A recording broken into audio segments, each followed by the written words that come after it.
بسم الله الرحمن الرحيم. الحمد لله رب العالمين، والصلاة والسلام على خير خلق الله محمد وعلى آله وأصحابه الكرام وتابعيهم بإحسان إلى يوم الدين.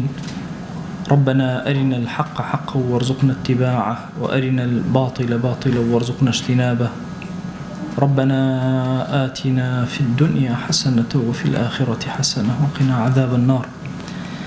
ورزان خوشوستان من كتاب الذريعة إلى مكارم الشريعة، إيشك لكتاب زورنا يا بكان كإنساني مسلمان سودي كي زور قوري لور أقري لمروف ناسي وإنسان ناسية لآستي كي زور برزو بالاو قوري نسراوه. لم بابيك دس من بيكر باسي عدالة وظلم ومحبة ورق أماني كردوما لدواء ويك باسا كان من لباسي محبة صحبة صالحان، وأنا هم متوكرت ينسر باسي عداوة. أفرمي عدو كي دجمن كي، أفرمي دجمن هو الذي يتحرى اغتيال الآخر، أو كسيك هول أدا برامبركي تيروركا نيهلي بيسرته. طبعا كالين برامبركي بسرته جاري وهي أي شخصيتي برامبركي بسرته، جاري وهي أي فعلا نفرك إلا وجود بكات الدروا، جاري وهي قصة برامبري أكا جاري وهي جاي زورة. أفرمي هرچي اشتيك بو مصالحي أمبروا أو الرقري لمصالح كاني أكا بو يكاتي كالين فلان كس تعداي لفلان كس كردو، يعني وتعدوي وتدجمني كاريكي برامبر كردو كأنما كاري دجمنانية. أفرمي لبرامبر عداوة لزماني عربية بغض نية، يعني بابلين محبة نية، لا أفرمي ولايته ولايات. أفرمي ولايات كلمة زور قورية حتشي خوشويستي ومحبة بيونديه لنيوان دو كسا بيوتي ولايات هرچي نا بيونديه بيوتي شي بيوتي عداوة. أفرمي دو جور عداوة هي جوري كان باطنية للناوة، جوري كان للدروة. أفرمي هندي كان بحس بأشكرا دركي بيكي، هندي كان دركي بيناكي دجمنيك لناو خوتا. أفرمي أويك دجاتي طواو إنسانية أكاتو بسرية تشسبي ودوشت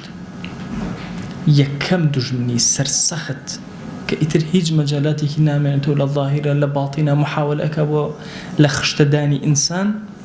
أفرمي بريتي للشيطان، أفرمي معاداة جنگ الشيطان لقل إيما جنگي جوهرية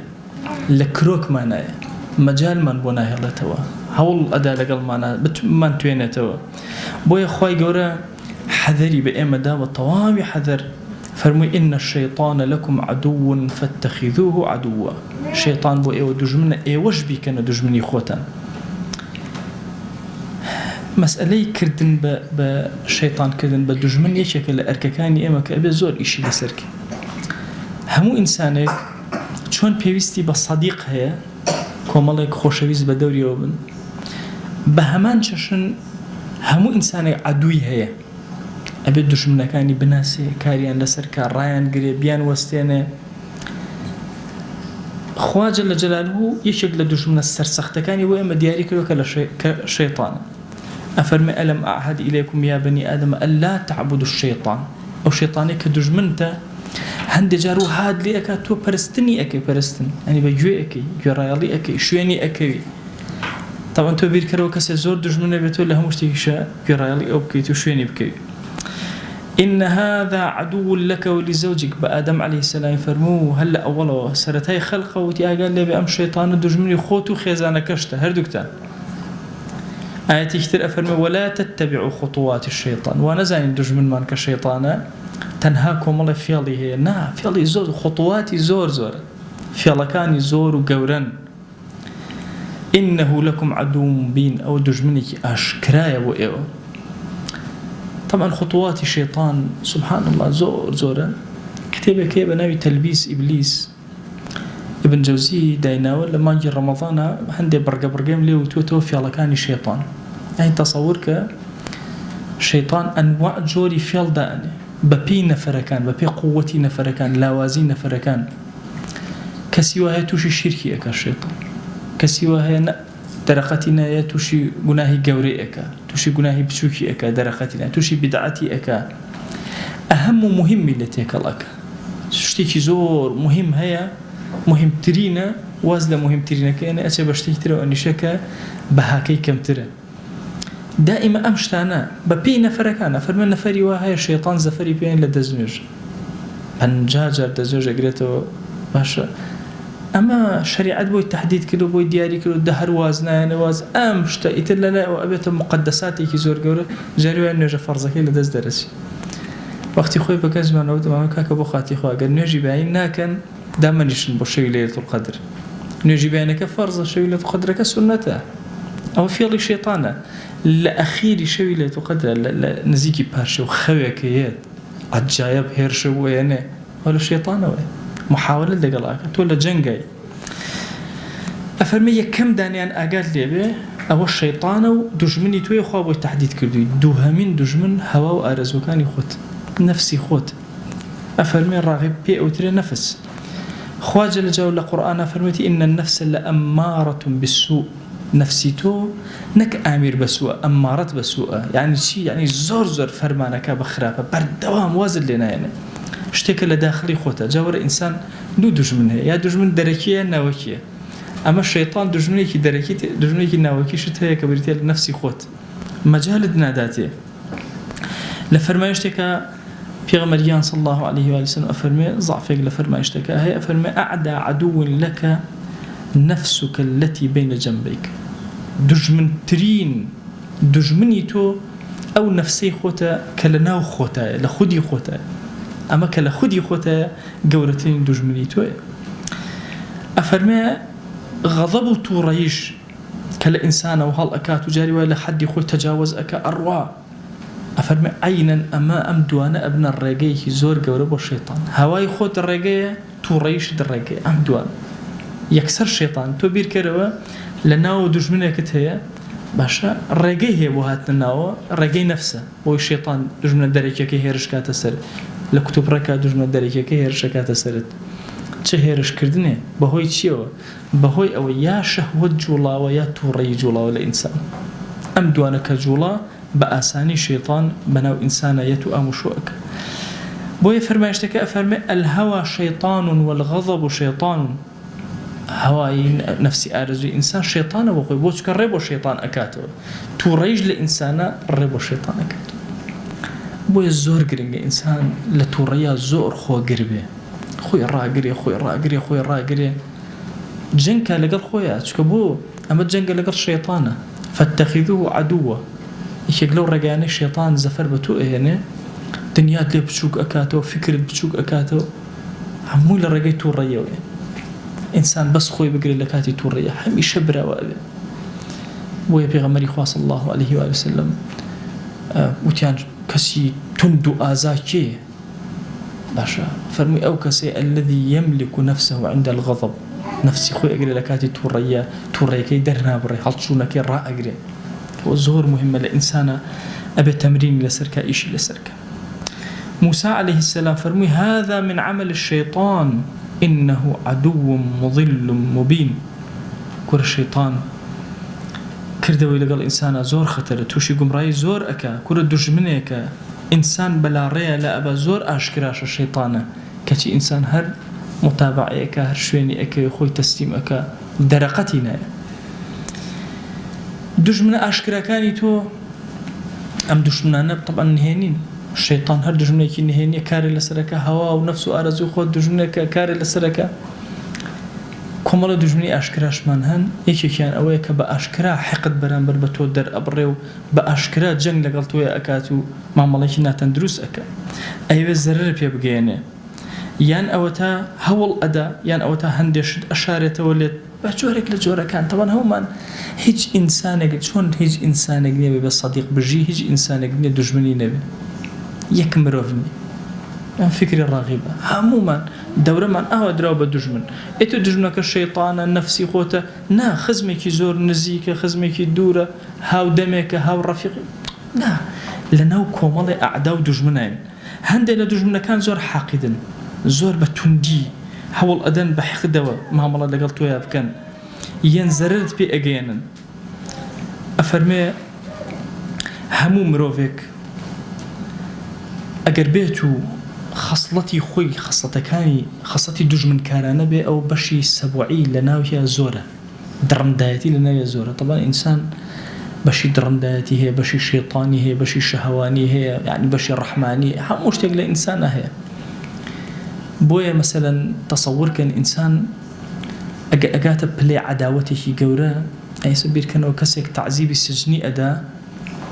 سجني كداما يقرب سر وسل برد سياتي هي أنواع فن لعذاب وعقاب يا بكارين هو مش زين لا أجل كان إن شاء الله هنية هو بس لإنسان أو ندر ده إنسان بويا بشق لإنسان كان أبيني حد يعني طبيعتي دج من كارانه أي كسي دزنك يشر لقى الخويا أكا جاوا مسألة كي لو منطقية أمل النارج لو أنا باسية كان على نجارك الشيخ عثمان نسيته منطقي نارزلو وأنا بياوك أبي الري نارزلو نزم بوزن بيلان هانوا باخي شيخ أبي على لو هانوايا حج كزليو أروى تيرجونيك حج كزليو هاد بس تبري رجوني بيا شرحي لقلاك على الرجل الشيخ ليو تشريفه أنا بخلك نارزلو منطقة على لكاك أم بياو جوابي مدنو بس يرج أمري بس كز جوابي نياتو الله أواج لقر الشيخ أجرنا وبرو بياره أرون بلاي هانواي الله هشتان نجشت تباخك الله أبوه هنجير أخوان دايكتن أو باوكتن أو بيا نيت أخوارو كذاب نيتو برديانتي أجريته بيشوا حوليا كسقسناك الله طبعا أو قرديك كسرك يتوك الله سرك إنه أجن الله بابلن شن دارتوه كان الله قال يا شيخ دعني شو سيرك الله خوا علم أمبيا وخوي أخواته ما دام كسي دزنك وشي هر خوي لقل خوي وانا شركه طاو به طبعا خلشي منطقيه مزور باسي كان الله دواي فتريق ام بيو ورده كذبوا نخوش كو دي كما دواي مرت برابر اعداء يعني جاري اعداء خويتي شر لقل خوياك نالي ليش الى شعركان يا كافرمي امستامو بمم اغيار بيتو باش جاري وها انسان لقل خويا نا اشنا ابي لقل خويا مشاكل دروسك قال خويا جنقك حل خويا مشاكل لسر مشاكل متى تيجي لقنجيا إنسان فريانك برورديك خوي زور جوان بكا لفيريا أم حالتاني ودرسه حين جاري وكسيك بيني بير حل خويا شري لبلاش وهو كاركي شيء يتر أعدا كان نماون باش الشركة هاتو تولنا خوي يتودو خوي أخواته لنا خو بويا أبي إنسان أم بشل خويا بين تدروا بشق للدجمن لإنسان أم لأن ديت أم إنسان سبحان الله سبع الطبع خبيث الطبيعة يد إتر هميشه خليك آجا وجيران دي أروى مشاكل ناتوانا بمشاكل دانش ماذا تابع بالدجمن نايتي دانش أفرمي الرقي لهموكز أبيتو إتر اگر توزي إشي فيه وتملقي أكا هر توزي بشتي كده يكسر غيبة الزمي أكا يعني حياتي أمكس سبحان الله حمو إن جاء الله سبحان الله أمكس حد شي خلق الرقي ليتي طبعا أوجد لنا خويا الرقي لهم يعني جاري فقيهكم هاتبو إيما وصف فقيه كان حرهم لقل ما خراب تندبو خويا توج لقل حرهم ويانا خرابي لكن النبي أمان لقل تخرب توباجي بخوا من هيش منكردو أما وتمنى أخذ ناكري بيستو أون دبران لقلتو يا لشوينك هرهم لقلتو يا خلل اللي خوتها خوت شار سرك أوان عيد بمن هم يان شار سرك فعلا إشكاتك أخوي وردة شار سرك دواء إيماس أخوالي الرازي والله بيوتون فقيكان أو إشاني بيشترنا كن براكم يسمى فقيكان نوت بس أخوي شاكر يك كلمة شمى فقيكان نوت بس خوي شاكر فقيكان شاك من لقليا وهي الطبيعية إنسان أو طبعا أسعد يقولون طبيعته هي مروجيته لما كتب على ما باوك أو بولا حرهم رقيان لمنا من تأكيد أمرقي لهم يعني باش خطاك لمويا بويا الله أفلاطون جارك يشغلوا ملكان أي جريت بريار أدالة إلا أي كوجن الله خلق زور أكون وساطة ومحاولة إلى قلاء أكون هيج استفادين الله هري كوجن الله يجازنا شارينا شارو أمانة حرس تايبتك أن رب دوايا الله بشكم بابته سجن الله كيد الله بس بيم بله باشا حزيلة شيء أويت شون الله جياني باشا وباسكه الله بريار مداد دلهم باكم ولا رقلة باشا الله همو بينهم ما شاء الله باشا سن بيايك شاكا الله أوشتانش مأخوارك أو إخوارت لو كاتنا هلصامك أو هلص لو كاتنا أخوتك أو أخويا أو كاتنا وحزي بقصية محاولة مكر حزم بقصة به ئەڵێ دوای فترەیەک پاشا وتی بووی خۆم متابعەیان پیاوە ئەەکەم دڵم سێرە بەلایەوە نازانم دەستم ناچێتەوە ئەی بیکوژم ئەڵێ کە هات متابعەی کرد وتی ئەفلاتۆن سرم لە یەکشە سوڕەمێنێ هەرچی من حەزم لێت و ئاوا ئەکەی ئەڵێ وتی قوربان پێش ئەوە من ئێرەم پاک کردو ئەگەر نا منیش پێشتر ڕقم لە تۆ پڕ بوو لە ڕق تۆش ڕق دنیا هات واستەی کرد تۆ بڕیارەدا هەر بنکوژی بەڵام ئێرەم چاک کرد تۆش ئەوێ چاک بڕیاریدا عەفویکە و ئازادیکە مەبەستەکە لێرە یعنی لە مەسەلەی عەداوەتی کولیە ئەبێ ئەم ڕسیبەتە بە هیچ شێوازێ لە موسڵمانە نەبێ ڕقی لە هەموو کەس بێ و دژایەتی هەموو کەس کات و مەشاکل لەگەڵ هەموو نابێت و دوایش بڵێ بەخوا نازانم ئەم خەڵکە بۆچی ئاوا ئەکەن باشە هەڵە کابرایە بە سایدی خۆیان نەچوو بە عەکسی سایدا چوو بوو ئەڵێ ئەو هەموو سارە فولیان لێدەمانێ ئەو تۆ سەریعانە مخالەفەکەن و فولیش لێدەن باش لەبەرەوە تەسەوور کە هەر یەکێک لە ئێمە لە مەسەلەی عەداوەتە کە گەیشتە ئەو پلە زۆر خەترە هەر لە خۆ ڕقی لە خەڵکە بێتەوە شەڕ دروستەکە مەشاکل دروستە ئەفەرمێ ئەم جۆرە پێوتێ شەیاطین الئینس یعنی لەناو ئینسانە پلەی دژایەتی ئەوەندە بەرزە بێتەوە ئەم کەسە وەکو شەیطانی لێ قووەتی شەیطانی خۆی بەکارهێنێ لە بەرامبەر ئینسانەکانە ئەفەرمێ ئەمە بەشێکە لەو دوژمنەی کە بەحقدەوە مامەڵەت لەگەڵ ئەکات زۆر بە خراپە مامەڵەت لەگەڵ ئەکات و بەعامیش لەگەڵ هەموو کەسێکە جەنگ ئەکات و شەیاطینی ئینسە و محاولە ئەکە هەمووان بشکێنێ ئەفەرمە جۆرێکی ترمان هەیە کە ئەویش دژایەتیت ئەکا بەڵام دژایەتێکی قوڵنا و گشتی دژایەتێکی تایبەت و کورت ئەویش ئەوەیە هەندێک فەضیلەت هەیە لە تۆیە یا هەندێک ڕەزیلەت هەیە هەندێک زۆر جوانی هەیە دژایەتی جوانیەکانەکە هەندێک خراپە هەیە لە تۆیە ڕقی لەو خراپانە ئەبێتەوە هەندێکیان نا ئەفەرمە جاریوە کەسێکی جاهل ڕقی لە عاقلێک و عالمێک ئەفەرمێ هەندێک نەفعی دنیاوی هەیە لە بینە وەکو ڕیاسەت و جاه و شۆرەت و وەکو ماڵ و سەرەت و سامان ئەڵێ ئەمانە ئەبنە هۆکاری ئەوەی کە ئەمانە جەنگکەن لەگەڵێکتر هەندێک جار لەحمە و قەرابەت خزمایەتی ئەڵێ کوڕمامەکان بۆچی لەگەڵێکە دائیمە مەسە ئاڵۆزیەکیان هەیە ئەڵێ سوبحان الله ئەمە عەداوەتێکی تە بۆی کامیان نفوزی زیاتر بێ بەسەر هەموویانە محاولە ئەکە ئەو محاولە ئەکە دژایەتی یەکتر ئەکە کە ئەسڵ وایە دژایەتی نەکەن ئەمە جۆرە لە عەداوەتی خاصە لە ئینسانەکانەکە بێ ئاگامان لێ ئەفەرمێ هەندێک جار بەهۆی چیەوە بەهۆی مجاوەرەوە یعنی ئەم دوانە دراوسی یەکترن ڕقیان لە یەکتر ئەبێتەوە ئەبنە دژمنی یەکتر دژمنێکی تایبەت لە هەندێک شتا مەجبوری یەکترن خەڵکی لادەیەک زیاتر ئەو دژایەتە لە بینیانە زیاتی وەڵڵاهی تۆم زۆر خۆشە وتی ڕاستەکەی وتی چوزانی ڕاستەکەم وتی نە دراوسێمی نە خەزمی نە هاوکارمی نە هاوپیشە هیچ پەیوەندێک لە بینمانە نییە ڕاستەکەی منت خۆشە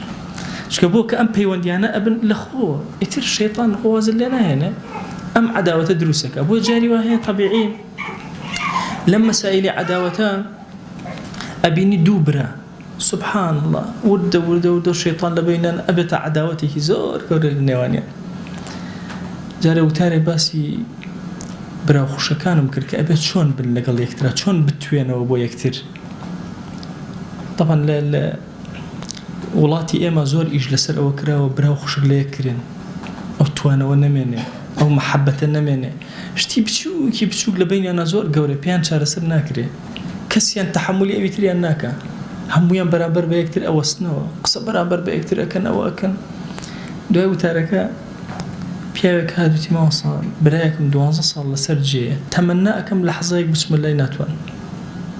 ماڵ و مناڵ و دەوروبەرەکەی نایهەڵم من بیبینم غەمێکی زۆر گەورە دڵدەرونی داگیر کرد نازانم چی بکەم وتارەکەت هەمووی باسی من بوو هەمووی من بووم بەس چی بکەم عیلاجم نی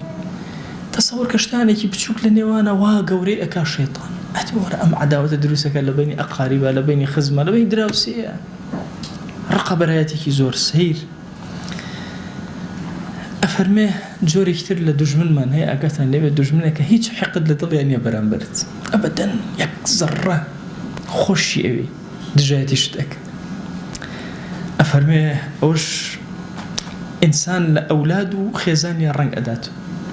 طبعا ژنومێن بە حەیاتی نییە کە حقد لە بینیانە هەبێ کەچی دژایەتی یەکتر یەک ئەویان لە سیر ئەویان لە پیاس ڕەش و سپی باشە ناکۆک لەگەڵ یەکە ئێ باش ئەم دوانە تەواوکەری هەردوو شازان تەواوکەری یەکترن جەنگ ئەکەن بۆ ژیان جەنگ ئەکەن بۆ جوانی ئەو ماڵە کەچی شەڕ لە نێوانیانە ڕوو ئەدا هۆکاری ئەو شەڕانە چین يقزر رحق ديجني بلكو خوشويستي شي لبينا يان اولادكان لقل باوكيانا لقل دايكيانا مشاكل كاتك دروسه اما لو بري محبتان كشي هم جواني محبه لنيواني انا هشتا دجايتي ابي كابو دجمنايتي كي ببي حق دوكين هیچ حق دوکیننی بۆیە ئەمانە ئەگەر شتێکیان لێ قەومە هەمویان کۆ ئەبنەوە دەستکەن بە گریان بۆ یەکتر هاوکاری یەکتر ئەکەن پشتی یەکتر ئەگرن لە کاتی زەحمەتیە چونکە لە یەک عائیلەن لە یەک شوێنن باشە جاری وایە ئەم مناڵە بە گوێ دایک و باوکیان ناکەن کەچی لە قەدەرێکا سەیرەکەی ئاوا بە دەوری دایک و باوکیانەوە دائەنیشن کزە بن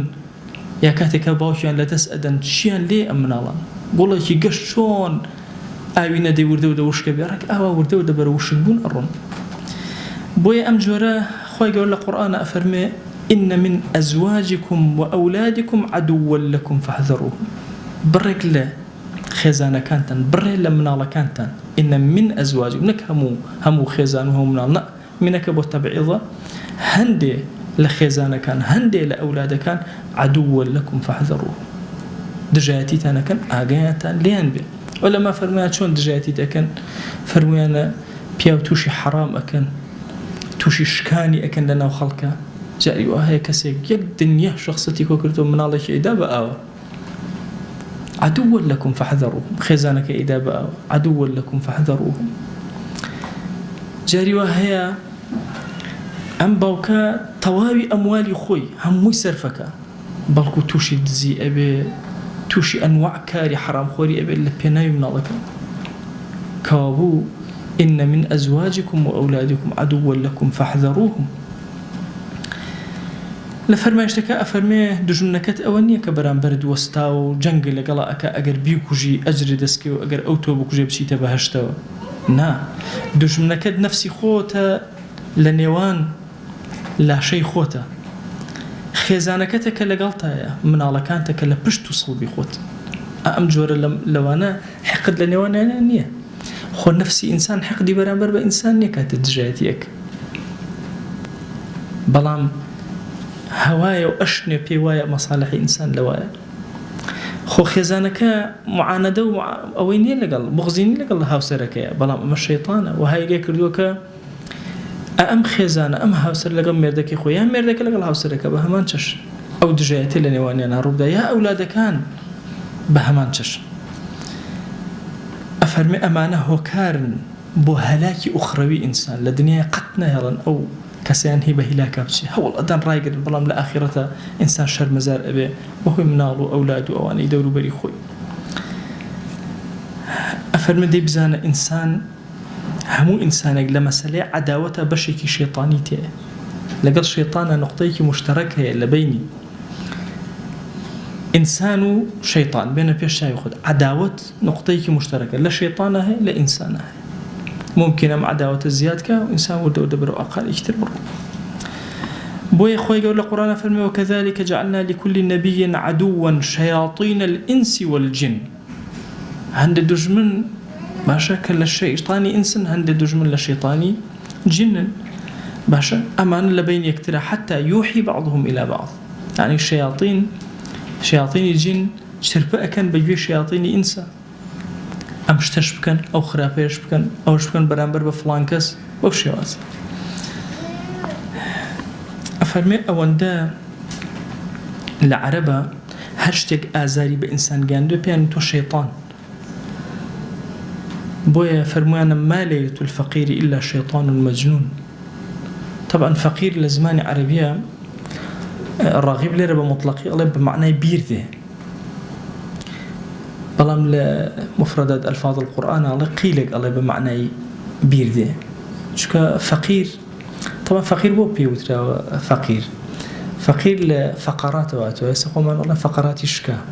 يعني فقيري بو شي في العربية بيوتي فقيري يعني أوشتيك فقرات إنسان أشكينه وهروها إنسان كاتك كوتا ناو شوينكي تشالو قولة وفقراتي أشكي بوي أوشيان بيوتو فقير بيريكي قولها بيوتو فقير بيريكي بربرت بيوتو فقير لعربية أفرمي الشويكي ناو بيريك بطاقي تنها بميني توا شياطين كواهستكي بوشك توشي زحمتي أبي لروي درونيو كأنما شياطين هرمو پەلامارت ئەدەن هەر یەکەی بەلایەکە هەر یەکەی بە شێوازەکە بۆ ئەو عەزیەت و ئازارە کە تووشت ئەبێ لە عەرەبە پێیان وتەوە پێی وتراوە شەیطان کەوا بوو هەر ئینسانە ئەبێتە باعیسی ئازاردانی خەڵکی جۆرێک لە شەیطانەتی تێ بەشێکی شەیطانەتی تێ چونکە خوای گەورە لە قورئان باسی شەیاطینی ئینس و جینیشی کردو هەردووکە بۆ ئینسانە بێ زۆر ئەگەی لەو دژایەتیانەی بێ کە ئیکە هەموو دژایەتێکی تەنها لەبەر خاتی خوا بێ و لە سنووری شەریعەتی تەجاوزی نەکردن پرسیارێک و وەڵامەکەی و کۆتایی بە دەرسەکە ئێنین باشە ئێمە چی بکەین ئەی هاوار نەفسمان بۆ گوناهە شنێ بۆ بەهێزیە شەیطانێکی بەهێز دژمنایەتیمانەکە بەو سەرسەختی و کە لە ڕقی و خوتواتەی کە هەیەی لە دەوریشەوە لە دەریشەوە سەیرەکەن ئەو هەموو شوبهاتە هەر هەمووی بڵاوبووەتەوە باش ئێمە ڕووبکەینە کوێ چی بکەین ئەی ئێمە چۆن نەجاتمان ئەبێ لە دەستی ئەمان چۆن ڕزگارمان ئەبێ ئەفەرمێ لە ڕوایەتێکە لە ئەثەرێکە ئەفەرمێ شەیطان وتی خوایە سوێن قەسەم بە تۆ هەرچی عەبدەکانی تۆی لە ڕێ لایەن ئەدەم تی بڕە چی ئەکەی بیک دووشتم بۆ داناون دووشت بەو دووشتە تۆ کۆتا ئەکە یەک ئیستیغفار دوو لا ئیلاه ئیلا الله هەرچی تۆ هەوڵ ئەدەی گوناهیان پێ ئەکەی لە ئەخیرە ئەستەغفیرڵڵاهەکەن خوا لیان نەبووت هەرچی ئەکەی ئیمانیان لاوازەکەی بەیەک لا ئیلاه ئیلا الله ئیمانی خۆیان تەجدید و تازە ئەکەن بۆیە ئەم دوو ذیکرە زۆر گەورە ئینسان دائیم ئەستەغفیرڵڵاه لا ئیلاه ئیلا الله ئەم دووان لە یاد نەکە حتى أصحاب أفرمي هند جريان يعني ورن بابيك والساعات إيمان من تازة كينو أفرمي لبين يكثر لا إله إلا الله أنا كرت كلمة توحيد يعني أود بو دروس أبونا بو بهز أبونا بو تازة أبونا بو أم دجمنا جوراني إما بتشي إما علاج كين بم استغفار لا إله إلا الله أو تشلكو بيسي كبس درون من هم ولا شيء استغفار كباك أبيتو لا إله إلا الله كتازة أبيتو نوي أبيتو لدايك أبيتو أزين جاري وهي الشيطان شن خوي مانو أكا تا عبد العبد كان توشي جناهك أم عبدك توشي جناه بأكرته ولا إخو استغفارك ويا إلهي عفوك وصدقك وأتبع السيئة الحسنة تمحوها شاكيك بدوي خرابك كان بين أي كجينته تمحو خرابك كجينته نايهلا هل نامي عمال يشتن نامين أبي أو شيطان شن زحمتي بخوله أو شن خفتي بيه بخو يان مثلا بير كره والشيطان أو هم جهدك تاوك وهندي خيالاتي خراب بين الذهني تو إيمان بلاوازك بيق لا إله الله خود رزقار كدو خود تازه كدو وكليلي درجاي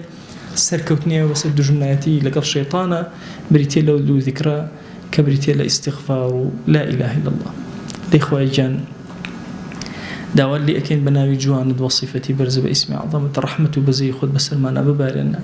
إلهي كرمي خود بسلمانا ببارنا إلهي إيمان من سلامتك يا أكرم الأكرمين خواهي جان داول لي أكين هر قناهي كردوانا بأشكرا عفو منك قناهي كردوانا بنهان عفو منك قناهي نمان زاني كل من عفو منك قناهي زاني مانو زيادة رأي منك اللي من خوش با خواهي داول لي أكين بزي خود بسلمانا ببارنا يا ربي خويا لجناهي ديكو باكمان ببورة لجناهي خشكو برا كان من ببورة لجناهي خزمو كسكان من ببورة لجناهي خزان وهوسر ومنال وشمان تاروجي قيام ببورة إلهي داوال دي أكين لجناهي خوش استكان من ببورة هركز ما فيك بس لجناهي ببورة لجناهي ما وصوق تابي من ببورة درجة كاني خير بسر منا بكروا يا رب العالمين لخشبون يخد بسر منا ببارن يا أكرم الأكرمين هاور من بولايتو هنا وإيمان من تازه كروا خواه نوی من كروا بهيز من ك تند من ك